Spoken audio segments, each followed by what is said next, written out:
Hey, this is John Ridley. And this is Matt Carey, Senior Documentary Editor at Deadline.com. Matt, are you well? Doing well. I'm a very warm winter in Los Angeles.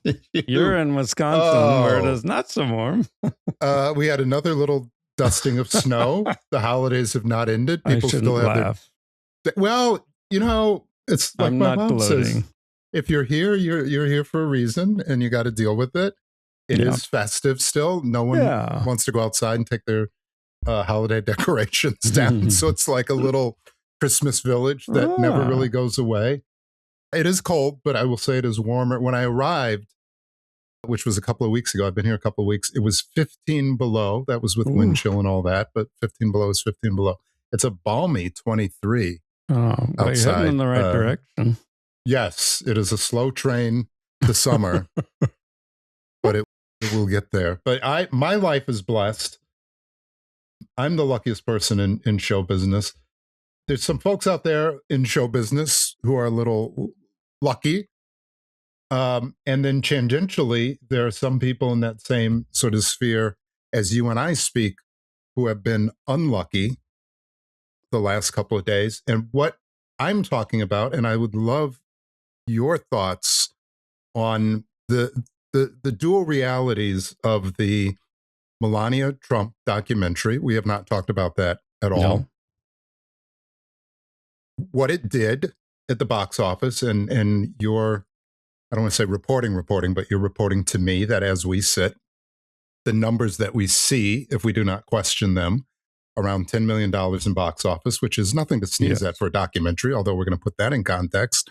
But at the same time, the Washington Post, which is one of the truly great newspapers, and for young people who truly didn't have the opportunity to see journalism at its best during the Watergate reporting, and I will certainly say journalism, it can get it right, it can get it wrong, but what Woodward and Bernstein did, among many reporters, but what they did is pretty phenomenal. As we sit here, the Washington Post, which is owned by Jeff Bezos,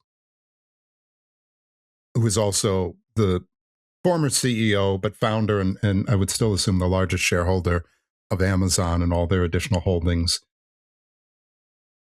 who essentially wrote a massive check, we'll get to numbers in a second, for the Melania documentary, also is making huge, deep, massive cuts to the Washington Post, which has been in a financial downward spin, unfortunately, for a long time to come. So a lot to talk about, and we don't want to dominate the whole doc talk with this, but let's start with this. What is your assessment of the Melania documentary, not as a doc, but as a piece of business, and in terms of what it made compared to what the numbers, or at least the reported numbers, were spent to make the doc and the P&A associated with the doc? Yes, as you mentioned, it's up to about $10 million, a little bit over that, both in the U.S. and internationally. I didn't realize it until a few days ago, but it's playing in London and other places around the world. So, okay, maybe Slovenia. Like, it could be a big hit in Slovenia. I'm not sure. But, yeah, I mean, that's eye-popping for a documentary, but has to be put in context, because in terms of what it costs to make it and market it, this is not a successful documentary. When it was Amazon Prime announced, or Amazon MGM Studios, I'm never quite sure what to call the theatrical component of that company, announced that it was going to buy this. They spent $40 million. According to some reporting, 28 million of that went right to Melania Trump. But they spent probably another 35 million on marketing, promotion, billboards, et cetera, et cetera, et cetera. So if you put out a Hollywood film like that and it costs maybe, let's say, $80 million or roughly, and your first weekend was $7-8 million, that would not be considered a success. So, yeah. But, I think in a way you're asking a larger question, which is, was it worth it to Jeff Bezos? And only Jeff Bezos can say that. He obviously has, through Amazon and Amazon Web Services, massive contracts with the federal government. He wants to stay on Donald Trump's good side. So for him, good investment, I guess. I guess. I mean, I will say, as I sit here, I have not seen the documentary, so I cannot speak to its quality, or certainly many critics believe that it lacks certain quality. I can't speak to that. I can speak to how difficult it is in this environment for filmmakers, storytellers, whether they're narrative, whether they're documentary filmmakers, to do work. I can tell you almost anyone, whether documentary or narrative, to get that kind of money to basically do a follow doc, that started back on MTV with the Osbournes. They weren't certainly paying that kind of money to do that kind of a thing. It's mind boggling, and it's, offensive in any number of ways. And it's heartbreaking because it's just so, it's not even the bag of money in the back room. It's just out there. Hey, we're doing this. We're spending it. We're doing this doc. And by the way, let me say this. There's no problem with doing a doc about Melania. There's no problem with doing business that may appeal to one side of the aisle over another side of the aisle. That's not even the issue. And we're certainly living in a world of celebrity docs. That's not the issue. It's the price point. It's the baldness of that price point, or how that transaction went down. And when other documentary filmmakers are begging, and Corporation for Public Broadcasting is gone, and documentaries that at least try to be objective are struggling, I think that's where the problem is. And then you marry that with what is going on at the Post. And just very quickly, and Matt, you can certainly speak to this as someone who works truly in journalism, the Post is shedding about 300 jobs, on top of which I was not aware of, another 300 or so jobs that were lost recently. So you're talking about over 600 staff that are being lost, entire divisions that are being cut, removal of focus on local journalism, which is incredibly important. I would certainly say in the DC area, for all kinds of reasons. From someone who, when they bought the Post, talked about how he wanted to be a good shepherd of journalism, and came up with Democracy Dies in the Dark. So I'm just curious, before I say anything else, and I do have one other point I would love to make, but as a journalist, Matt, as someone who is in there every single day trying to cover the stories that you think are interesting to an audience that appreciates objectivity, just what's your take on what's going on at the Post in light of the money spent for the Melania doc? Well, and the two are linked, because if Jeff Bezos can spend, $80 million and not think about it for a Melania doc, well, he could afford to keep the Post going at something like its current staffing levels. And there's repeating that they lost a lot of their subscribers. I don't know what percentage, but maybe 20%, who knows, maybe more, after Bezos changed the editorial policy of the Post. Yeah. So it's not simply, oh, gee whiz, the newspaper business is tough, and it's hard to make it go and be profitable. There were actual decisions as related to coverage of the Trump administration that have impacted its bottom line. So yeah, I appreciate you saying that. And that's one of the things I wanted to bring up, is that they, in the 150 so years history of the Post, and I don't know when they began endorsing, but an endorsement from a newspaper towards politicians, it's just standard, and something that people come to rely on because they trust local journalism. And in this case, obviously, it's national with the presidential election, but people trust that. And then suddenly, when a Black woman is as close as ever to ascending to the most powerful position in the world, newspapers, Post wasn't the only one, the LA Times as well. Oh, you know what? Endorsing is wrong. We just suddenly came to this conclusion. And the numbers that I saw reported, and I have not independently verified them, but you talked about the subscribers that they lost, but about perhaps 250,000 people voted with their dollars to say no more. On top of that, as best I can understand and what research I've done, the New York Times was struggling. They've turned it around, some non-traditional ways, but they've done it. Wall Street Journal did it. Philadelphia Inquirer did it. And the Post, continued to just rack up losses. As a billionaire, any business person, Jeff Bezos is entitled to go, hey, you know what? I made an investment. It was a bad one. I'm walking away. That's his right. But I think when you invest in something, when you change the culture, including the opinion page, where basically it was, hey, we're going to just focus on things that are right-leaning. Okay, well, you're just saying to a big part of your audience, okay, well, we're not here. Why are we paying for this? On top of lack of endorsements, on top of the struggles that newspapers have. So, listen, the thing that I would say is anyone who was smiling when Jeff Bezos bought the paper, and by the way, I'm one of those people, I'm thinking that there's a savior coming. There's a phrase in the community of color, ain't nobody coming to save you but yourself. And all of us who looked at Jeff Bezos or whomever, there was a moment where we thought Mark Zuckerberg was going to be the opposite of Twitter. God bless him for being rich. I'm a capitalist. I don't care. I have no problem with people making money. But when making money is all you care about, there's a problem. And when you see folks who just want to make money, and by the way, hook up with Trump, all of them get burned. Elon Musk is still incredibly wealthy. He is still incredible, but Tesla as a maker of electric cars is done. So people, all that Doge and all that kind of stuff, it hurts. It hurts them in different ways. Again, Elon Musk is always going to be rich. So, it hurts in different ways. But come midterms, what I don't want to see is guys like, Zuckerberg in particular coming back on, hey, we're here for the progressives too. F you, you're not. You're here for yourselves, and acknowledge it. And I'm better with you acknowledging all you care about is you than pretending to care about the rest of us.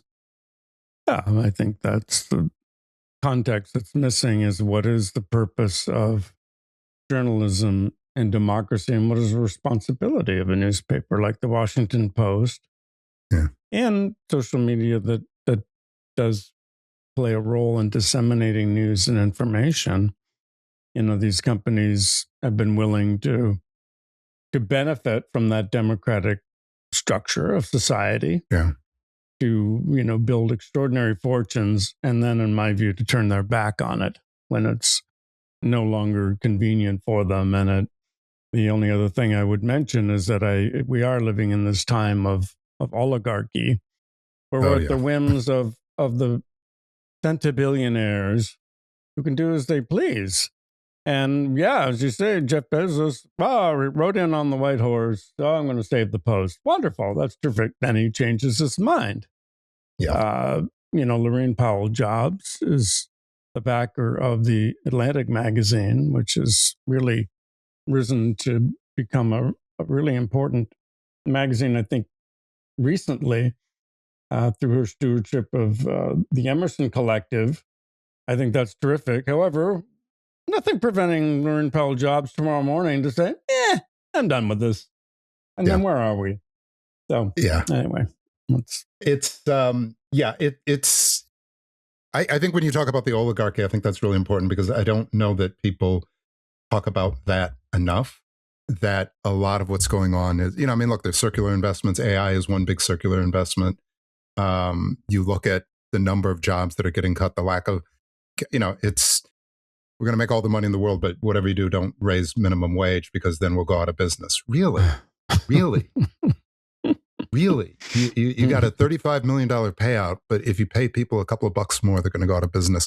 Look, we can go on and on about this, and I can opine for days, because that's about the only other thing I'm kind of good at. But you know what, Matt? I know some people who do care, and I know some people who are out there trying to do documentary journalism, and I know a couple of people who've done some phenomenal short-form documentaries. And you know how I know that? Because their peers at the Academy of Motion Picture Arts and Sciences have rewarded them with nominations for outstanding achievement in short-form documentary storytelling. And you know what else I know? We talked to a couple of them for this week's episode of Doc Talk, and my knowledge of the world ends about there. But we have two amazing documentary filmmakers, and one who's not only amazing, but is really establishing history, as best that you and I can tell, with her multiple nominations this year. What's on tap for our show this week, sir? Well, we're going to shine a light on two of the Oscar nominated short documentaries, including The Devil is Busy, is the one that you're referencing, and that's co directed by Geeta Gandbhir and Christalyn Hampton. And of course, Geeta is also nominated for the feature documentary, The Perfect Neighbor. So, an incredible achievement to be nominated in the same year for two different films. Yeah. The Devil is Busy is streaming on HBO Max. The Perfect Neighbor is over on Netflix. Before I send them in, I look in their eyes. I say to them, you're safe now. I'm amazed by the work that we do here. Deep breaths in and out, taking care of patients from all over the U.S. You from Tennessee. But because of the legal landscape, we are moving backwards. I never thought I would have more rights 25 years ago than my daughter does now. There are moments when you're angry and you think, these are the people that made it to me, but how many did not? To be the person that has to tell them no, it's heartbreaking. We're not going to be able to see you. This is a high-stress situation. Any day, you're not subject to go home from here. Heavenly Father, thank you for allowing us to serve with patience, for blessing me when I feel I'm not worthy, for protecting me. In these things I pray, amen. I rely heavily on my faith while I'm here because the devil is busy out there. The other short documentary we're going to look at is also on Netflix, and that is All the Empty Rooms, directed by Joshua Seftel. Extremely powerful documentary, winner of many, many, many awards. And looking at the rooms left behind that were occupied by children, went off to school and were killed in shootings at schools. And a select number of families who've had that tragedy befall them, allowed photographers and filmmakers into those rooms, which are really becoming shrines with these lost loved ones, innocent kids. I've been typecast as, the feel-good, happy news kind of guy. And what I've been doing is just whitewashing the whole thing. I felt like, I've got to do something different. What could I do?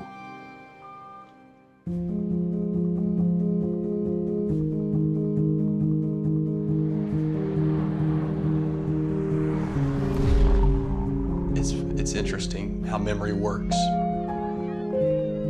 What you want is something that you can't have. Hey, your friend, it's a lovely day. Her room, that was her safe place. When that time comes that room is not there, does she go away?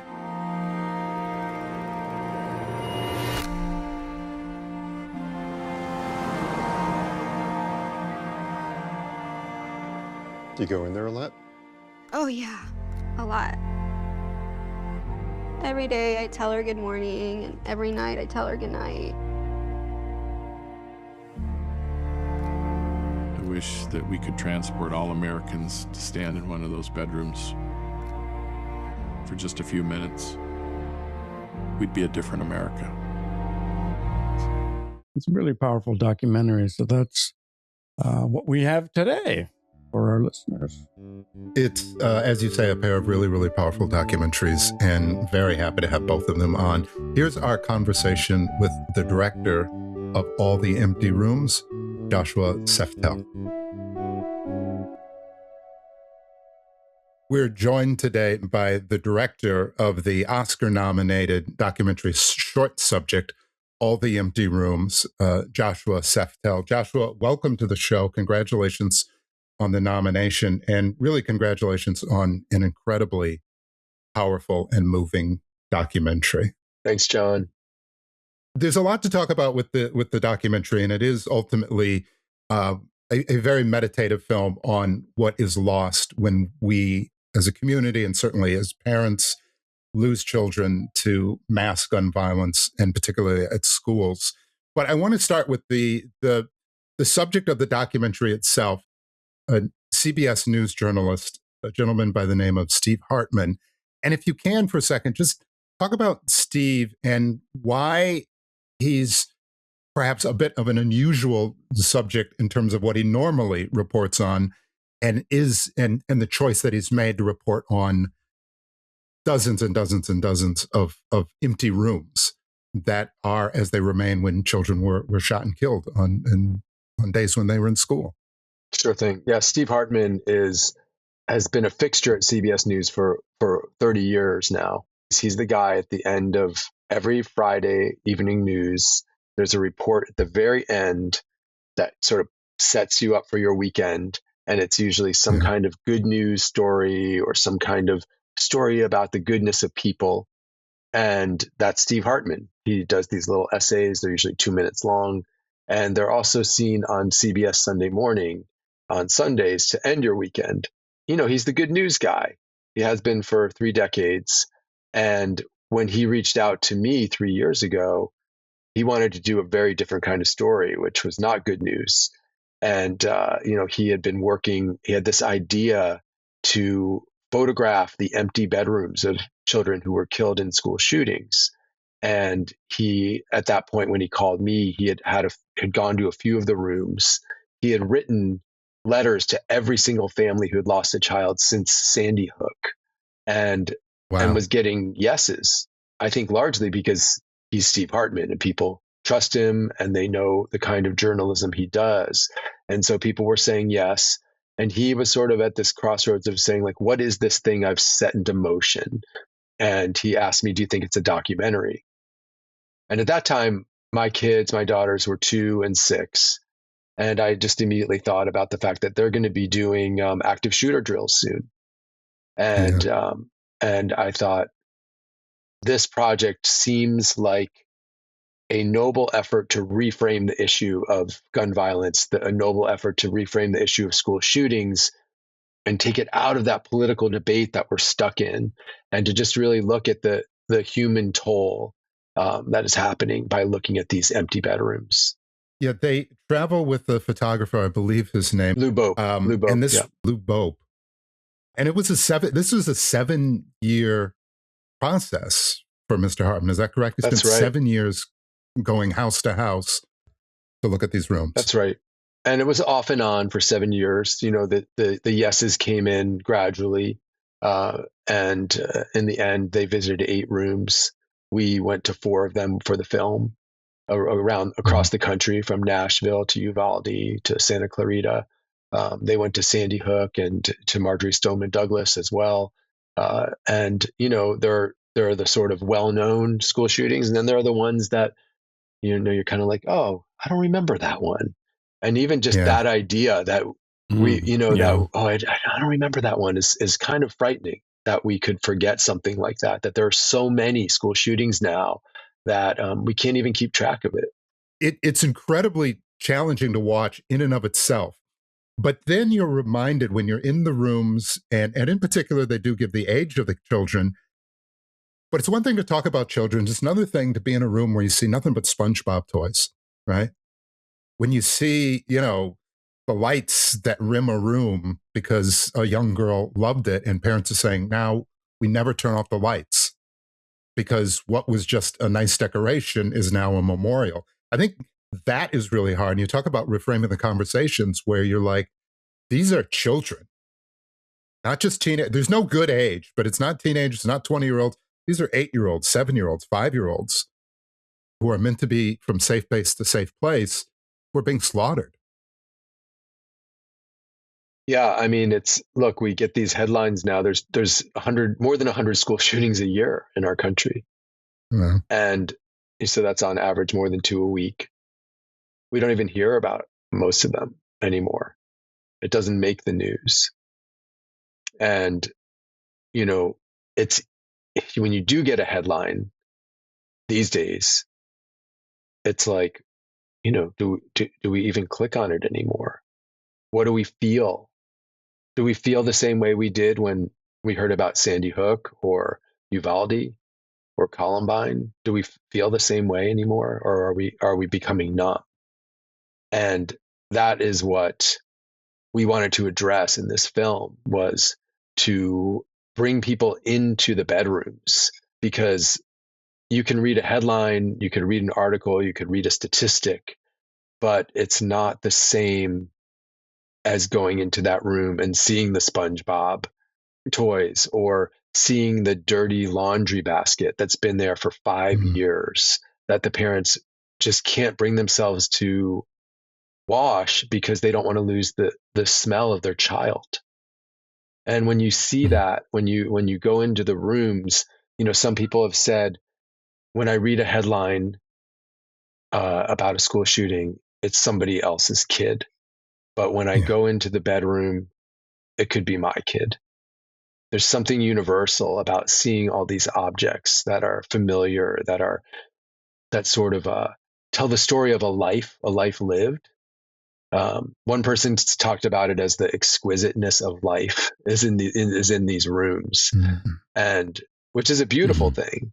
But seeing that, and then understanding what's lost, and how familiar it is, and how it is connected to us, I think is important, and that's what we're hoping people take away from watching the film. It's been wonderful that the film has been recognized and won so many awards. Of course, it's streaming on Netflix and now Oscar nominated, so that people are willing to engage with it. But I wonder for you as a filmmaker, when you first embarked on it, if you wondered if people would be like, nah, I can't deal with this. Yeah, of course, that's a worry. When Netflix picked the film up at Telluride, we were delighted because we knew that what better place is there to reach a big audience than Netflix. And we designed the film in a way so that people would watch it. We have Steve Hartman is the guy who takes you on this journey. He's someone that people trust. He's someone that makes people feel safe and comfortable. He's in some ways the perfect messenger for this, in my opinion. And, you have this film out there, and, lots and lots of people have watched it now. And it's, it's the way I feel about it is that, we can continue to look away.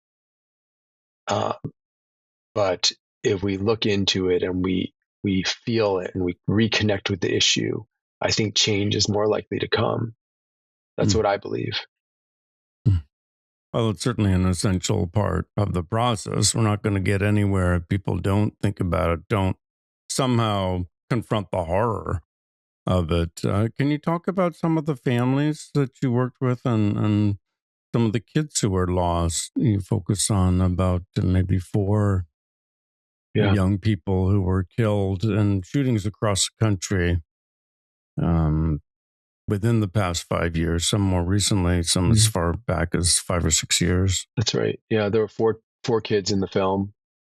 And, what we found initially, we were trepidatious about going to these houses and approaching these families because, you want to leave them be. And we didn't want to disrupt their lives. What we found was when we did start to connect with them and reach out and plan to come see them, what we discovered is that the families that we filmed all shared one thing in common, which is that they don't want their child to be forgotten. That is essential to them.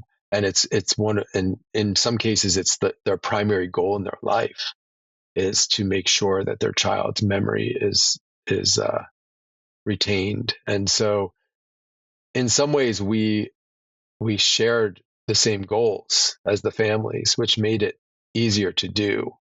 We were working together to find a way to tell the story of their child. And, there's Dominic from Saugus High School, who was 14. He's the one who loved SpongeBob. If you look in his room, you see the dirty laundry basket that the family is holding on to.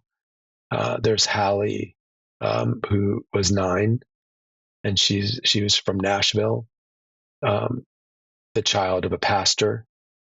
And, you know, she had 3 older brothers, and she really kept up with them and had more stitches and chipped teeth than they did. You know, and then you have Jackie and Uvalde. Jackie was also 9.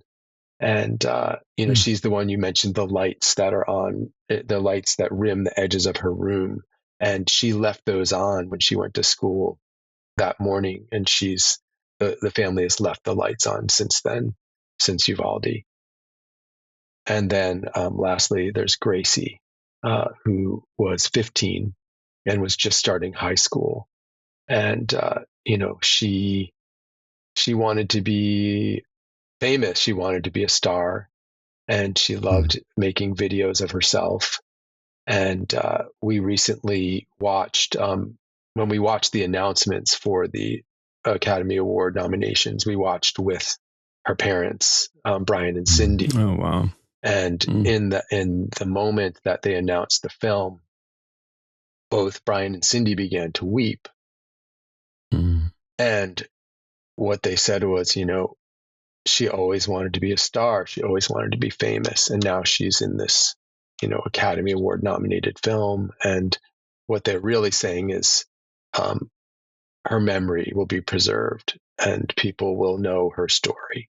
And that's what's important to them. And I will say this, as difficult as the film is to watch, you and your team, and along with Steve, you remind people that every single day and every single moment, we don't know what's going to happen in the next moment. And to savor life and to savor these connections and to savor family. And I think that's something, while we're talking and people are saying, oh my God, how can I watch this? One can take it as simply a very, very difficult subject matter, which it is, but also a reminder that life, love, family, that's universal, as well as you say, are we going to do something? Are we going to look away? Or are we going to look forward? I'm curious, in the time that this film has been out and been around, do you sense at all any shift in people and renewing that conversation, as opposed to that feeling of, well, it's school shootings, what are you going to do? In terms of the way people have responded to the film, I mean, we've had many different kinds of reactions, but, you know, everything from showing it to 100 high school students and having all of them just raise their hands after and say, what can I do to help?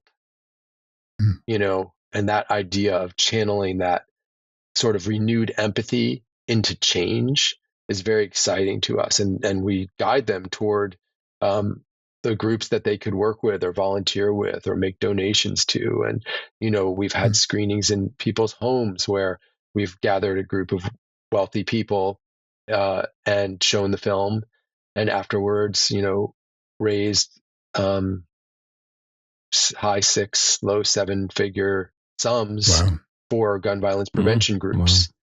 You know, there's a sense of hope. And, you know, I'll tell you, the Muehlbergers, who I mentioned, you know, the parents of Gracie, for them, they had been grappling with the idea of moving out of Santa Clarita and starting a new life, because they wanted to start over after the death of their child. And they spent years grappling with it. And Brian received job offers that he turned down. And after he participated in the film, and Steve Hartman gave him a book of photographs of the objects in Gracie's bedroom. And at that point, and when the film came out, Brian and Cindy decided that they were able to pack up the room and move, which they did. Another kind of amazing moment for us was we've taken the photographs from the film, the photos of the bedrooms, and it's become a traveling photo exhibit. And we had one exhibit in the Hamptons And there was a guy who was tasked with setting up all the photographs and installing them. And it turns out this guy was quite conservative and had a very particular view of guns. And he was known to wear a T-shirt that said, "Guns aren't stupid, people are." Anyway, this is the guy who's setting up our photographs. And midway through the day, he was apparently weeping. And he went up to his boss and he said, "I can't do this anymore. I need to go home." And the next day he came back in and he went up to his boss and he said, "I just want to tell you that I'll never wear that T-shirt again." And that story of someone changing their mind because of this project, because of the stories of the children, is hopeful to me. Gives me hope. Well, it's certainly rare for a film to have that kind of emotional impact, and it's a tribute to you and everyone involved in the film of how sensitively you've made it, but it was just so beautifully edited, and we've spoken, you and I, Joshua, about the use of music is very carefully, sensitively done. We mentioned the photographer, Lou Bopp, and, this very poignant shot of him with each time he enters one of the rooms, he takes his shoes off. There's just a real emphasis on being sensitive to these parents who've lost so much. And it brings it home in a way that I think is so crucial. So Joshua, we want to thank you for being with us on Doc Talk and congratulate you again on your Oscar nomination. This is your second in just a few years. You were nominated in 2023 for Stranger at the Gate. We're very happy for you and your team. You have an amazing group of producers and executive producers on it. I don't want to single out too many people. A bunch of them I know, including Claire Aguilar and James Costa. And interestingly, among your executive producers is Steve Kerr, the head coach of the Golden State Warriors. Of course, many people know lost his father in gun violence. This was in Lebanon a long time ago, but very personal, very important for so many people involved in the film. So we want to thank you again for being with us today. Thank you. Thanks for giving me the opportunity to be able to share the stories of the kids, and thanks for asking about them. I appreciate that.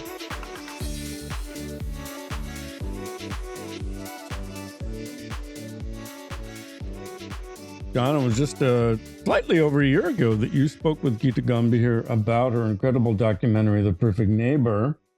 Of course, that, who could have predicted at the time, went on to earn an Academy Award nomination. And as we mentioned at the top of the show, Geeta's this extraordinary accomplishment of having 2 Oscar nominations this year. Her second, or the other one, I guess I should put it that way, is in the short documentary category for The Devil is Busy, which she directed with Christalyn Hampton. And John, without further ado, here now is our conversation with the directors of The Devil is Busy, Christalyn Hampton and Geeta Gandbhir. Joining us now are the Oscar-nominated filmmakers of The Devil is Busy. This is a short documentary from HBO Documentary Films. We're joined by Geeta Gandbhir and Christalyn Hampton. Congratulations to you both on the nomination for your film. Thank you. Geeta, of course, everyone knows you were nominated twice. You were nominated also for your extraordinary feature documentary, The Perfect Neighbor. We were just discussing before we started of how historic that is, because it's very, very unusual for any filmmaker to be nominated for 2 separate different films in the same year. It's just amazing. So congratulations to you on that. Thank you. And The Devil is Busy, as I mentioned, for it's streaming on HBO Max from HBO Documentary Films. This looks at a women's health clinic in Atlanta. And I think you take such an interesting, unusual approach on the people that you focus on. Kind of our guide through the film, in a sense, is Tracy, who's the head of security there. Really, really sort of quietly compelling figure. And I don't think we've seen a film that relates to the controversy over abortion, that sort of thing. told in this way through the experience of someone who is very, for one thing, very religious, a woman of faith, and believes in what she's doing, and again serves sort of as our guide about that. Tell us about focusing so much of the film on Tracy. Sure. So I can start with a little bit of the backstory of how we got there. So when Roe versus Wade fell at the federal level, Soledad O'Brien Productions, which our producers Soledad O'Brien and Rose Arce really wanted to make a film, something compelling and immersive that would showcase what was happening around the country, the impact of this decision, but also that was an angle into this issue that we hadn't seen before. So we spent honestly about a year researching what the angle could maybe be, and we went all over the country, sort of investigating stories. And Amber Fares, who's a producer on the film, she also had the great film Coexistence, My Ass, you all may know. She was a producer on this, and so along with her, we did research. And one of the places that we stumbled upon was the clinic, which is in Georgia. And that is where we met Tracy. And Christalyn got pulled on board to this film because, so first of all, you all need to know that Christalyn is my best friend from college. So we have known each other since we were in the teens, and and we still are. Yeah, basically, we're very badly behaved together. But so there's a history to this. So it was a dream to, but we've worked together on other projects, but this was really a dream come true. And when we the clinic again brought us Tracy, and we just found her so compelling. When you actually arrive onto the campus of the facility, at the clinic, the first person you meet in the line of defense is Tracy, protecting you and pulling you away from the protesters. And she was just very calm, cool. Like, she had this sensibility about her that just felt like she just had a lot of courage.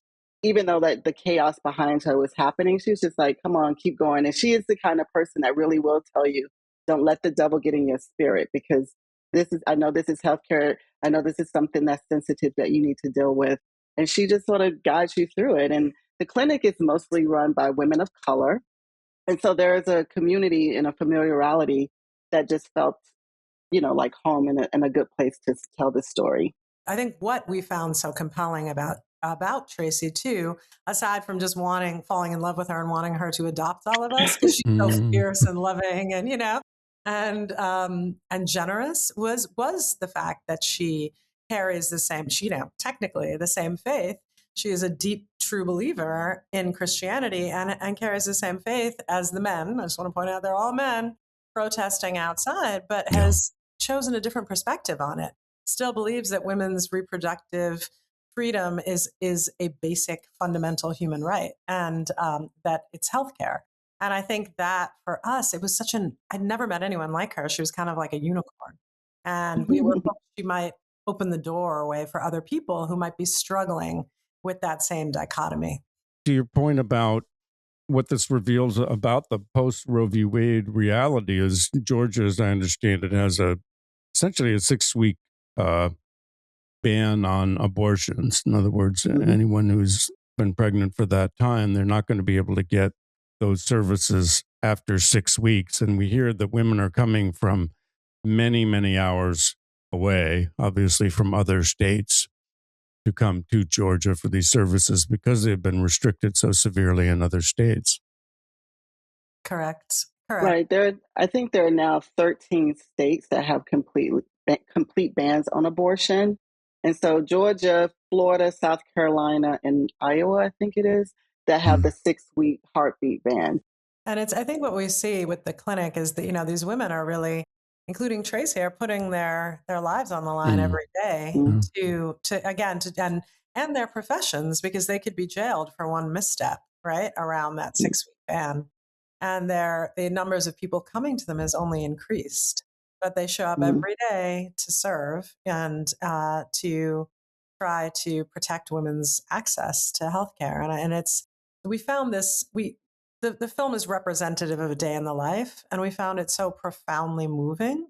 And that the courage of these women, and again that they again and again and again, despite all odds, they keep showing up. One of the things I found really powerful about the film, and you mentioned this, is that it is meant to be a day in the life. And for the viewer, it's a 30-minute short film, but I came out of it exhausted. And I mean exhausted in the sense that what would it be like if I had to go to work every day not knowing, there's a moment where Tracy says, did you check her bag? Because although she may be registered as a patient, does she have a gun? Does she have a knife? Checking the rooms when she arrives because someone may be hiding. That's before you even get to the business of caring for other people. And I thought that was really powerful to show that this is one day, but all of these folks need to go back tomorrow. And they do it because they feel like it's the right thing to do as much as the protesters. And what, I certainly have my opinions about them, but they have a First Amendment right to express themselves. But this is every day. And they're not just, the people in the clinic are not just protesting, they're providing. Correct. Correct. And I think for us, one of the things that was really fascinating too was that and Tracy, there's a point in the film where she walks out and she goes, "Oh, that sounds like Doug." They striking. know each other, so these are not strangers. Like they know each other. They know each other's backstories.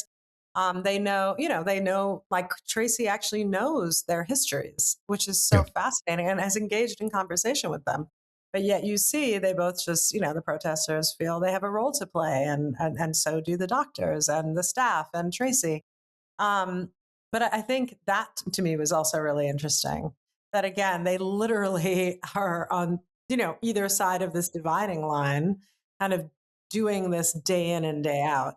But I think what is so incredible about Tracy and about the story and sort of the representative day in the life is you get to really meet everyone and you get to see the pressure that they all have to deal with.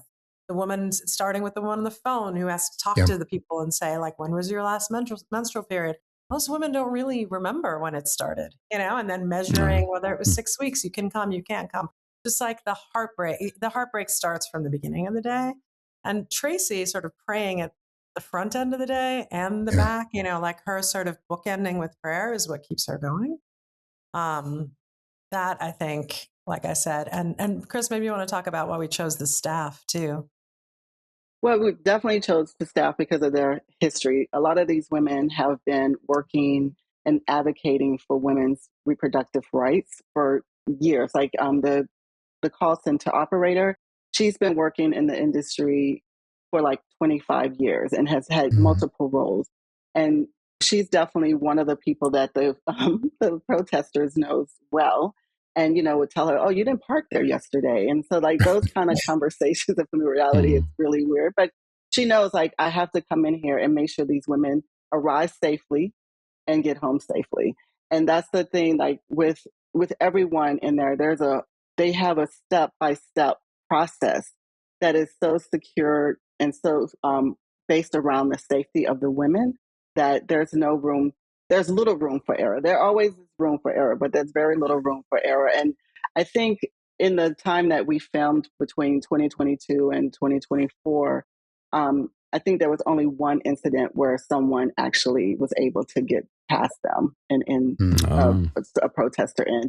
They pretended they were needing service. One of the other things that I thought was really powerful about the film is that it attempts to reclaim or reset the language around, and I'm going to put it in quotes, abortion, in the sense that it's not an abortion clinic. No. It is a women's healthcare provider. And that one of the things that was said in the film by one of the providers, who is also female, is that so much of society is still stuck on the A word. Yes. And there are so many other issues that women face that men don't or don't have to worry about because we just go to the doctor as opposed to the abortion clinic. And I thought that was really powerful to say, look, whatever you think, A, it's about healthcare in general, and B, women have other needs, and we need to figure out the A word because we're missing the B, the C, the D, all the rest of the alphabet of services. So again, more of a compliment than a question, but an appreciation of how, particularly as a dude, I'm watching it and going, oh, okay, here are the things, even if I'm like-minded, that I'm missing. Well, thank you so much for saying that. And one of the things I think we stress about this is that there are so many other issues that again, these healthcare centers, like the one that we cover, there's so many other services that they provide that are not related to abortion. And when they close, women are denied that. So I think Planned Parenthood, there's large numbers of Planned Parenthoods that have closed in the most vulnerable regions of the country. And women it's like, there's abortion, sure, but they're without all the other services that Planned Parenthood provided. And that is the danger here. Like, we are looking at, again, if you were to reverse it and it was to be about something for men, like say a prostate exam, and that became politicized and religion was used to was weaponized, against men around this treatment. And imagine that the services just disappear because of it. But holistic services, that is what we're looking at. Yeah. What were the kind of security measures that you had to take and to make the film? Well, Tracy was very supportive. And as Geeta mentioned, we actually went before we started filming, sort of through the research process. So I learned a lot about what they needed to provide, or what we needed to provide to make sure that we could move through the space, with them. They gave us access in a way that I was quite honored that they actually gave us the access they did. But we had to make sure that we didn't have like weapons or anything on us. I don't think anyone in a crew shows up with weapons. But, that was part of the process. Like, we had to show them our things, just to be extra careful. And when we were filming with women or with the doctors or with the sonogram technician, there was a process that we had to explain to them what we were doing and have the clinic director involved, just so that everyone could also feel comfortable and we would follow the HIPAA rules. And you kind of touched on this, but maybe you could comment on the title of the film, which is so distinctive. The devil is busy. I think it took us forever. But if it comes organically from something somebody said, and Tracy has a million one-liners in the film, right? Yeah. Devil is busy. Don't let the devil get in your spirit, et cetera, et cetera. So we went through and made a big list. And I think that was the point. And I think also, everyone assumed that they're talking about the devil is busy inside the clinic, but the irony of it is that we flip the mirror. And it's like, okay, the protesters, do you hear what they're saying? They're talking about Black Lives Matter when women are coming here to get health care, or Black genocide when women are coming to get health care. So I think that was also like the flip of the coin. Yeah, I'll say this lightly and with respect while Matt's here, but I find that a lot of protesters who are on the right seem to understand Blackness when it fits their version of protesting. Meanwhile, this is a person who burned down a Black church. A Black church. Right. I didn't want to give that away because it's such a delicious part, but yes. But to me, there are so many times when it's like, how would you feel slavery and this? I'm like, listen, we do not compare tragedies. If you want to talk about it and if you have a feeling about it, okay, but let's not compare tragedies. It is really a fascinating, moving, thought-provoking piece. And having watched it, it's no surprise that it was shortlisted and nominated. I really encourage folks to watch it. It's up on HBO Max now, and all credit to HBO for running these kinds of very thought-provoking documentaries. Christalyn, Geeta, congratulations to both of you. I know it's not about the prize, but if I'm sitting here a year from now and we have the opportunity to talk again about yet one more of your films, I absolutely look forward to that. But congratulations to both of you on honestly a really moving and meditative and frankly necessary documentary. Thank you. Thank you. Thank you.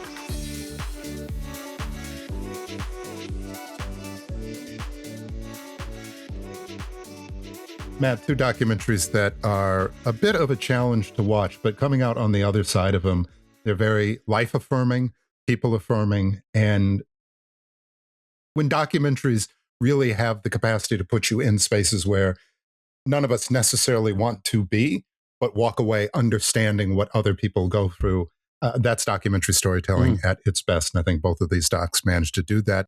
There are literally many, many docs out there in the world, and I feel like I'm falling into a pattern where we often end this show with me just saying, Matt, safe travels to your next destination to actually go out in the world and cover these docs. Forgive me, I may be getting this slightly wrong. You're going to Berlin. Yes, that's the next one, the Berlinale. This always sounds so hoity-toity to say the Berlinale. The Berlin Film Festival is what we're talking about. So, well, it sounds terrific, and I don't even think I've been in the airport in Berlin. So I'm assuming it's wonderful. I'm assuming the people are absolutely amazing and continental and European, and it's going to be a wonderful time. Please tell me that my dream is close to reality. Yeah, well, I'll have to report back on how this year's festival goes. It's certainly, stating the obvious, it's one of the world's great festivals. You think of Venice, you think of Cannes, you think of Toronto, probably the New York Film Festival, Sundance. I mean, it's a small group, and the Berlinale is right up there. And of course, awards the Golden Bear is their top prize, which has gone to documentary, by the way, several times in recent years. There is one documentary in competition there, so that's going to be interesting to see how that fares. And looking forward to speaking with many filmmakers. I'll be doing a lot of activities with the European film market, which runs alongside the festival. And the EFM, as it's called, has a doc salon. So I'll be doing a lot of talks there, and really looking forward to that. A chance to speak with filmmakers, some of whom have projects in the market. Some of them have films in the Berlinale and the film festival itself. So, yeah, it's one of the great cultural events of the world, if I can put it that way. Well, it sounds absolutely amazing. I hope and believe that you'll maybe do a couple of recordings out there and can share them. I'm hoping to. Yeah. Phenomenal. Yeah. I wish you, in all seriousness, safe travels. Thank I you. appreciate the conversation about what's going on in the news/doc space. Again, it is amazing that the Melania documentary got to make so much money, but I can't help but have questions about what it took to get there, and could the same thing perhaps been achieved with outlays that were not quite as suspicious? And people would have maybe seen the documentary a little different, and nothing wrong with that. So but I appreciate the conversation, sir. I appreciate the partnership as always. In all seriousness, safe travels, and look forward to any reporting that you have the time to do from Berlin. And as always, to our audience, thank you for joining us, and we look forward to seeing you again on another episode of Doc Talk. Thank you.